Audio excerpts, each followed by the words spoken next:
後ろ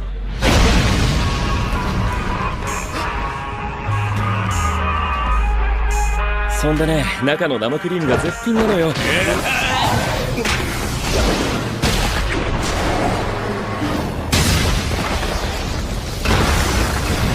Before Gojo Satoru and Ryomen Sukuna ever exchanged blows, this fight was already destined to happen. In Jujutsu Kaisen, strength attracts strength. The strongest curse in history could never coexist with the strongest sorcerer of the modern era. Gege Akutami built this confrontation from the very beginning. Gojo calls himself the strongest, 大丈夫。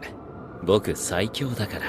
while Sukuna never recognizes anyone as his equal. This battle was not about hatred. It was about identity. Only one being could stand at the top. Imagine a battle where the strongest sorcerer of the modern era clashes with the strongest curse in history. A fight that bends reality, breaks the laws of Jujutsu, and changes the entire future of the Jujutsu Kaisen world. This is not just a fight. This is Gojo Satoru versus Ryomen Sukuna. For years, fans debated one question: who is truly the strongest? Gojo, the man born with limitless power and the 6 eyes? Or Sukuna, the king of curses, a monster feared even 1,000 years ago? Today, we will break down this legendary fight. What actually happened, the hidden meanings, secret techniques, and the shocking truth behind Gojo's fate. So sit back, because this is Gojo Satoru versus Sukuna fully explained. Gojo Satoru is not powerful only because of infinity. His real strength lies in efficiency. Thanks to the 6 eyes, his cursed energy consumption is almost zero. In a long fight, Gojo should theoretically never lose. This is why Sukuna never tried to outlast him. He planned to outthink him. Before the fight even begins, it's important to understand why this battle matters so much. Gojo Satoru is not just strong, he is a symbol. As long as Gojo exists, curses live in fear. He is the balance of the modern world. On the other side is Sukuna, a calamity from the past. A being so powerful that even after death, his fingers became cursed objects capable of destroying nations. When Gojo was sealed in the prison realm, the world fell into chaos. And when he finally returned, there was only one thing left to do: fight Sukuna. Not to protect himself, not for pride, but to decide the fate of the entire Jujutsu world. This fight was inevitable. Gojo is the strongest of the modern era, but Sukuna comes from the golden age of Jujutsu. He has fought stronger, crueler, and smarter sorcerers than Gojo's generation. This is why Sukuna never panics. Every injury is calculated, every move has purpose.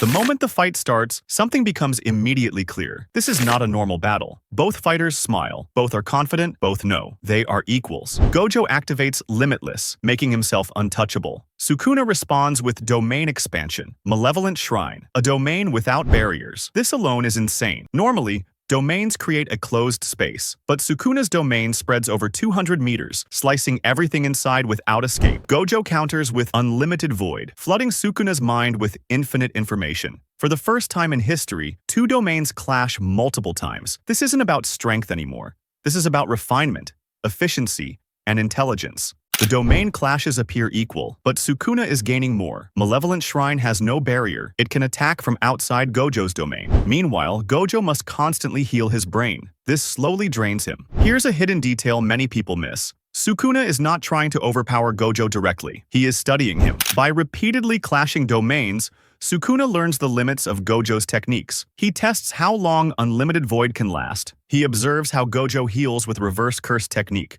Meanwhile, Gojo realizes something terrifying. Sukuna is using Megumi's body, and that means Sukuna has access to 10 Shadows technique. This changes everything. Sukuna is fighting using Megumi's body. Every attack is powered by Megumi's technique. Gojo is not just fighting Sukuna, he is facing the result of failing to save his student. This is the true tragedy of the battle. Mahoraga is not just another Shikigami, it is adaptation incarnate. Once Mahoraga experiences a technique, it begins to adapt, permanently. Sukuna uses Mahoraga in the most terrifying way possible. He allows Mahoraga to experience Limitless. This means Sukuna isn't just fighting Gojo anymore, he is learning how to kill him.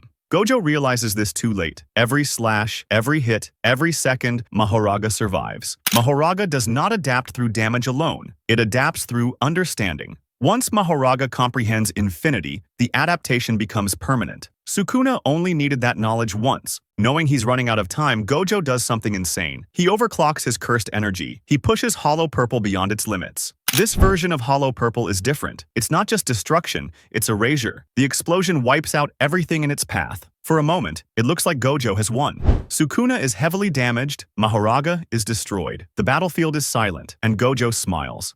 Narratively, Gojo's death was unavoidable. As long as Gojo lived, fear could not exist. By removing him, the story regains tension. Sukuna becomes absolute. Then, everything changes. Sukuna stands. But something is different. Sukuna has already copied Mahoraga's adaptation. This is the most terrifying revelation of the fight. Sukuna didn't need Mahoraga forever. He only needed to learn once. Using a slash that ignores space itself, Sukuna bypasses infinity. And in a single moment, Gojo Satoru is cut in half. No warning, no buildup, no heroic final attack, just silence. Gojo did not lose because he was weak. He lost because his power never evolved. Infinity stayed the same. Sukuna did not. Gojo's death is not just shock value. It represents the end of an era. Gojo believed strength alone could fix the Jujutsu world. But Sukuna proves something darker. True power is not just raw ability. It's experience, cruelty, and adaptation. Even the strongest can fall. In his final moments, Gojo doesn't regret losing. He regrets one thing, not reaching Sukuna's level.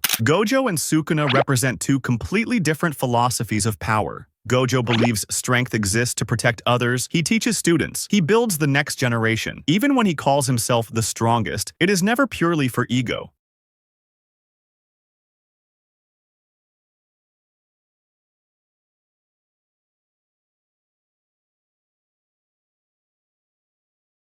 Gojo wants a world where strength is shared. Sukuna is the opposite. Strength to Sukuna exists only to dominate. There is no future generation. There is no responsibility. Only survival of the strongest. This is why Sukuna never cared about honor, fairness, or pride. He adapts, he steals techniques, he uses others as tools. Where Gojo stands alone as a pillar, Sukuna is a storm that consumes everything around him. And in the end, the storm always wins against a single pillar. Many fans believe Gojo lost only because of Mahoraga, but the truth is darker. Even without Mahoraga, Gojo's ceiling was already visible. Infinity is absolute, but it is static. Gojo's techniques are perfected, not evolving. Unlimited void overwhelms the mind. Hollow purple erases matter. Infinity blocks all attacks. But Sukuna doesn't attack techniques. He attacks concepts. Once Sukuna understood that infinity is still bound by rules, space, targeting, cursed energy flow, the outcome became inevitable. Sukuna does not fight to win now. He fights to win forever. This is something Gojo never needed to learn, and that difference sealed his fate. Gojo's death creates a vacuum, not just in power, but in confidence. For the first time in modern history,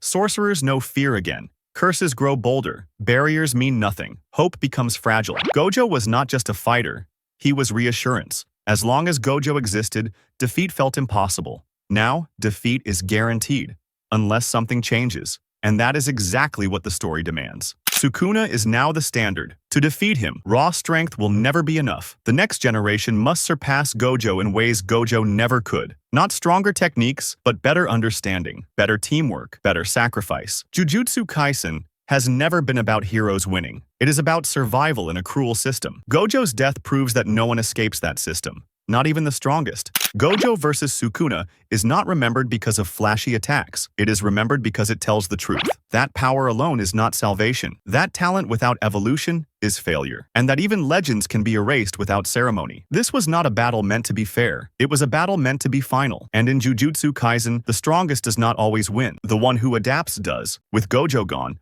the world has lost balance. Sukuna is now unstoppable. The world has lost its strongest protector. The question now is not who can defeat Sukuna, but how. Gojo versus Sukuna is more than a fight. It's a statement, a reminder that in Jujutsu Kaisen, no one is safe. If you enjoyed this breakdown, like the video, subscribe for more anime and manga explanations, and comment below, did Gojo really lose, or was this fate inevitable?